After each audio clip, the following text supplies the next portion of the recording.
Hola chicos, ¿cómo andamos? Vamos a comenzar a trabajar con las variaciones de las funciones trigonométricas. En primer lugar vamos a aclarar algunas cositas importantes. Las variaciones las vamos a trabajar solamente sobre la función seno, ¿sí? Que nosotros ya vimos cómo se grafica y digamos la idea es ver cómo afectan los valores que pueden venir asociados a la función seno al gráfico de esta función, ¿sí? Por ahí esto verlo también en la coseno o en la tangente representa un problema importante porque para cada función las variaciones van a producir efectos distintos, ¿sí? Aunque en algunos casos van a ser similares. Por ejemplo, la función seno con la función coseno no tiene mucho cambio respecto de lo que son las variaciones, pero por ahí puede llevar a la confusión, ¿sí? El verlo solamente con una función hace que después todo termine siendo un poco más claro. Bueno, en primer lugar vamos a explicar rápidamente la formulita, ¿sí? La A tiene que ver con la amplitud de la función, ¿sí? Esto después lo vamos a ir explicando uno por uno, ¿sí? A cada una de las variaciones, y es la que multiplica a la función seno. La B es lo que se conoce como pulsación y tiene que ver o influye sobre el período de la función. Ya después vamos a ver qué es eso. Y siempre está multiplicando a la X. Luego puede aparecer un valor que reste o sume a la pulsación con la X. Y esto tiene que ver o influye sobre lo que se conoce como el ángulo de fase, que es el desplazamiento de la función en el eje de las X. Y finalmente, fuera, digamos, de lo que es el paréntesis, o sea que si acá aparece un valor sumando o restando y acá aparece un paréntesis, tiene que ver con el valor de C y es sobre el ángulo de fase.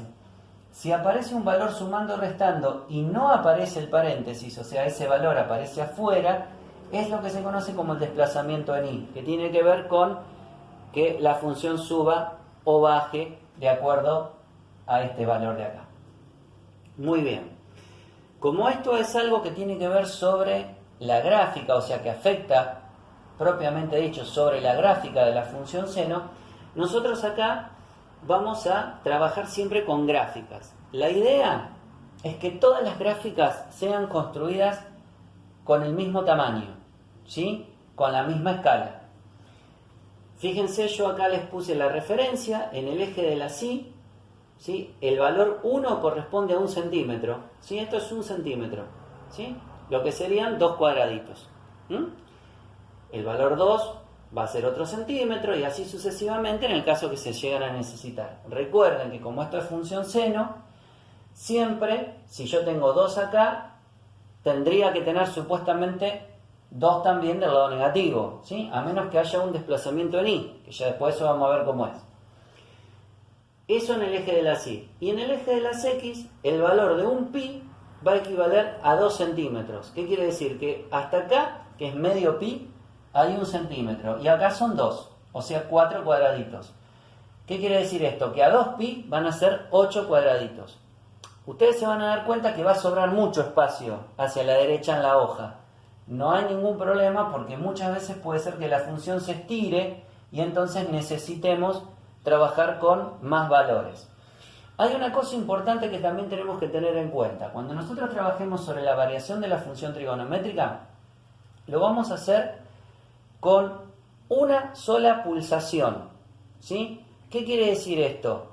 La pulsación es cuando la función completa su vueltita, ¿sí? Recuerden que la función seno comenzaba desde el 0, subía, se volvía al 0 en el valor de pi, bajaba y luego volvía al 0 en el valor de 2pi. ¿Qué quiere decir esto? Que si nosotros vamos a representar, siempre nos va a quedar representada una curvita entera de la función seno, que es a lo que se conoce como con el nombre de pulsación, que casualmente es lo que representa la letra B, ¿sí? Bien, ¿por qué digo esto? Porque ustedes van a ver que por ahí una pulsación va a dar chiquitita, ¿sí? Por ejemplo, puede dar algo así, y ustedes dirán, tengo que seguir hasta acá. No, vamos a hacer solamente una pulsación, ¿sí? Bueno, vamos a trabajar primero, antes de ir a trabajar sobre alguna de estas variaciones, vamos a trabajar con lo que es la función seno y cómo la representamos. Porque nosotros ya aprendimos a representar la función seno, pero no podemos hacer todo ese lío que estuvimos trabajando con la representación de la función seno en las variaciones de la función trigonométrica, porque si no estaríamos horas y horas y horas trabajando con esto, ¿sí? Bueno, ¿cómo vamos a trabajar la función seno? Bueno, muy simple. Yo les voy a dar un panorama que se los voy a ir marcando en el gráfico, incluyendo una referencia, ¿sí? Bueno, lo primero que tenemos que tener en cuenta es que la función seno tiene un periodo de 2pi. ¿Qué quiere decir eso? Toda la curvita se completa en el 2pi, como nosotros ya lo vimos. Entonces, lo que tenemos que hacer, y sabemos que empieza en el 0, lo que tenemos que hacer es marcar principio y final de la función. Marcamos el inicio, este sería nuestro valor de referencia número 1, y marcamos el final. Este vendría a ser nuestro valor de referencia número 2.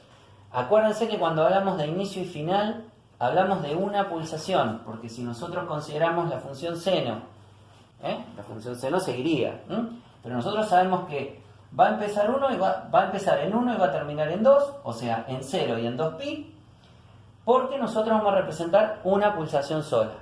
¿Está? Bueno, ¿qué hacemos? Una vez que tomamos estos dos valores, medimos la mitad. La mitad va a estar acá. Este va a ser nuestro tercer punto que marquemos, ¿sí? Yo les estoy poniendo numerito a los puntos que estamos marcando y en el orden que se van marcando. Primero marco el inicio, después marco el final. En tercer lugar marco el punto medio. Ustedes dirán, ¿cómo me doy cuenta del punto medio? Muy simple. Mido, supuestamente esto me va a medir 4 centímetros, el punto medio va a estar en 2. ¿Sí? Vamos a suponer que yo no sabía que el punto medio estaba en pi. Bueno, esa es la alternativa. Una vez que nosotros marcamos el punto medio, nos tenemos que fijar si esta función es positiva o negativa. Si es positiva, como está acá, vamos a marcar primero el máximo. Y el máximo va a estar justo en lo que sería la mitad entre el inicio y el punto medio, ¿sí? La mitad en x, y a la altura de lo que sería el valor 1 de i. Ese sería nuestro punto máximo. Este sería nuestro puntito número 4 que marcamos. Y después, como la función es positiva, vamos a marcar el mínimo. El mínimo va a estar a la mitad entre lo que sería la mitad de la función y el lugar final, ¿sí? Entre el pi y el 2pi, la mitad va a ser acá, y a la altura, obviamente, del menos 1. Este va a ser nuestro último valor.